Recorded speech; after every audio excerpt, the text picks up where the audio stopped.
Story: The Rising of Gouverneur Morris.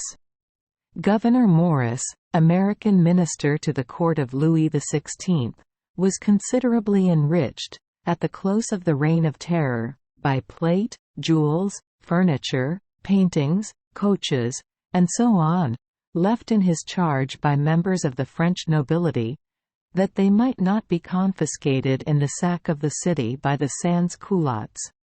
For so many of the aristocracy were killed and so many went into exile or disguised their names, that it was impossible to find heirs or owners for these effects. Some of the people who found France a good country to be out of came to America, where adventurers had found prosperity and refugees found peace so many times before.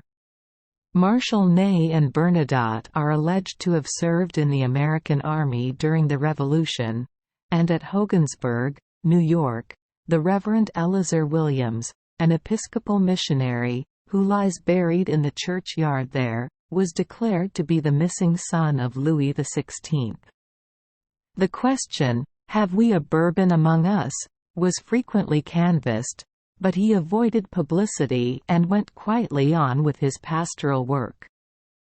All property left in Mr. Morris's hands that had not been claimed was removed to his mansion at Port Morris, when he returned from his ministry, and he gained in the esteem and envy of his neighbors when the extent of these riches was seen.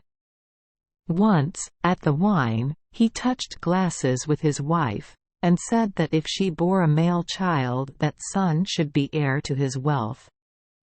Two relatives who sat at the table exchanged looks at this and cast a glance of no gentle regard on his lady. A year went by. The son was born, but Gouverneur Morris was dead. It is the first night of the year 1817, the servants are asleep, and the widow sits late before the fire, her baby in her arms, listening betimes to the wind in the chimney, the beat of hail on the shutters, the brawling of the Bronx and the clash of moving ice upon it. Yet thinking of her husband and the sinister look his promise had brought to the faces of his cousins, when a tramp of horses is heard without, and anon a summons at the door. The panels are beaten by loaded riding whips, and a man's voice cries, "Anne Morris, fetch us our cousin's will, or we'll break into the house and take it." The woman clutches the infant to her breast, but makes no answer. Again the clatter of the whips, but now a mist is gathering in the room, and a strange enchantment comes over her, for are not the lions breathing on the coat of arms above the door, and are not the portraits stirring in their frames? They are, indeed. There is a rustle of robes and clink of steel, and one old warrior leaps down, his armor sounding as he alights, and striking thrice his sword and shield together he calls on Gouverneur Morris to come forth. Somebody moves in the room where Morris died. There is a measured footfall in the corridor, with the clank of a scabbard keeping time. The door is opened, and on the blast that enters the widow hears a cry, then a double gallop, passing swiftly into distance. As she gazes, her husband appears, apparelled as in life, and with a smile he takes a candelabrum from the mantel and, beckoning her to follow, moves from room to room.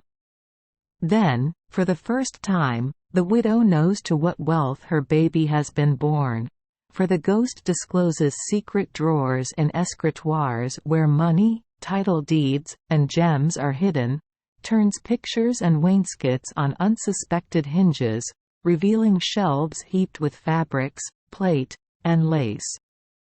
Then, returning to the fireside, he stoops as if to kiss his wife and boy, but a bell strikes the first hour of morning and he vanishes into his portrait on the wall.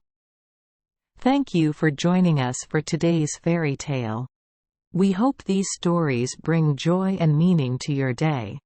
If you love our channel, please hit the subscribe button so you won't miss any exciting tales. Wishing you a good night and sweet dreams. See you in the next story.